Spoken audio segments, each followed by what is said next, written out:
Lastly, just as a test to wet your whistle, I had a very rough older brother. He was, I'll call him Eddie, but that's all I'll say. And he had done all kinds of things to me to make me want to get back at him because I was 2 years younger than him.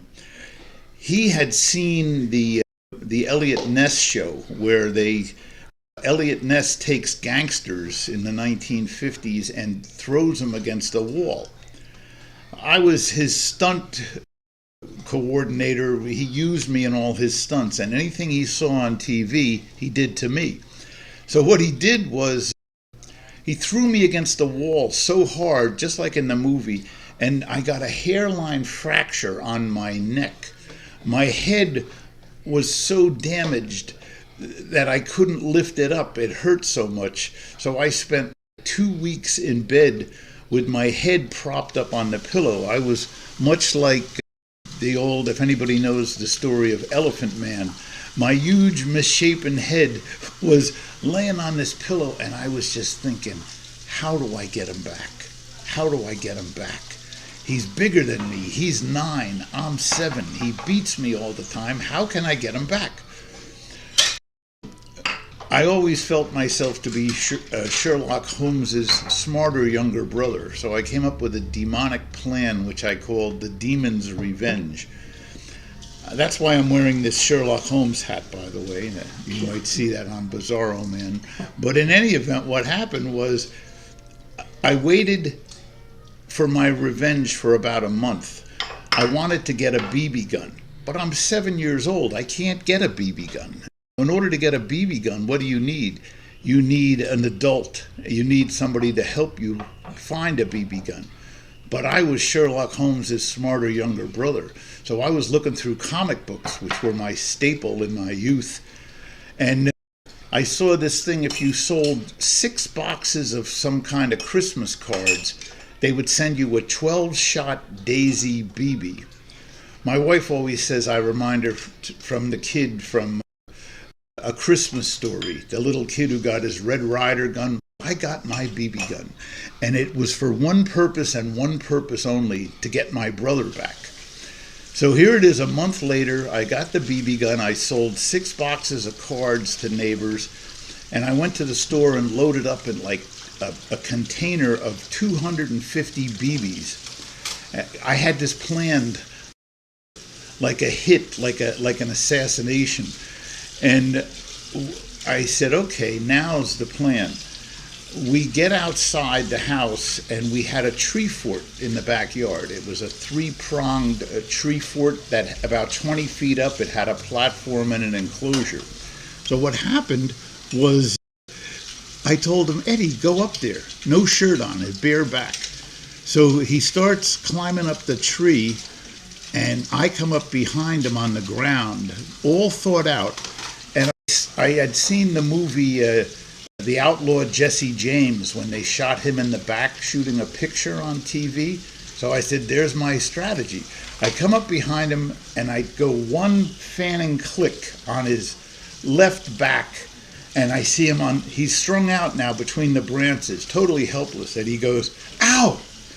And then I say, okay, how about this, you SOB? Bang, I hit another one. And he goes, ow!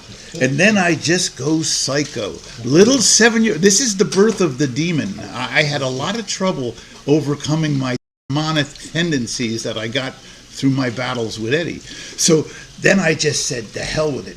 And I went, bang, and I emptied the whole 12 shots into his back.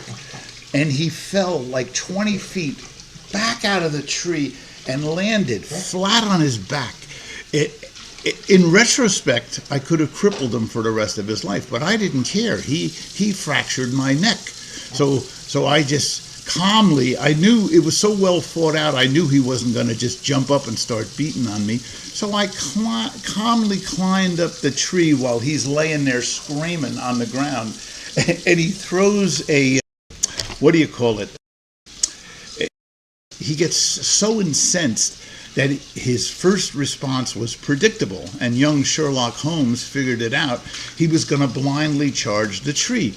So I had calmly refilled my gun with 13 BBs, not 12. I wanted all of them. I jammed an extra one in. So now when he made his charge, he had no chance of getting me. I was 25 feet in the air, enclosed in a partial tree fort.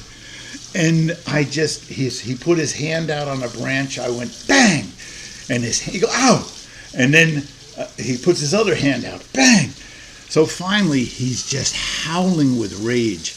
I would have been killed. If he got his hands on me, I have no doubt I wouldn't be making this today as an old man. So he goes in the house and says, he's got to get a weapon. He's got to get something to get me out. So he finds in the garage a big leather football, and he stands there for 15 minutes throwing the football as hard as he can to try to get me.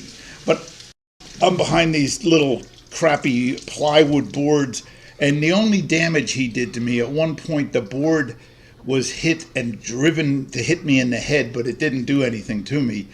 And I said, I'm not coming down until Dad gets home.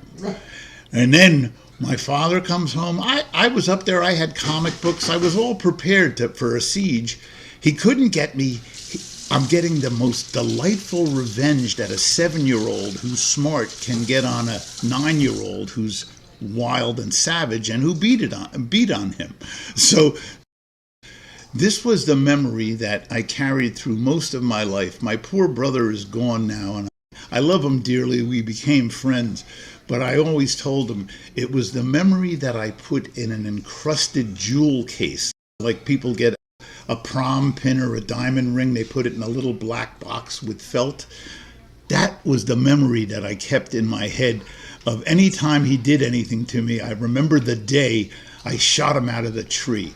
It was glorious. I hope you like it. Thank you.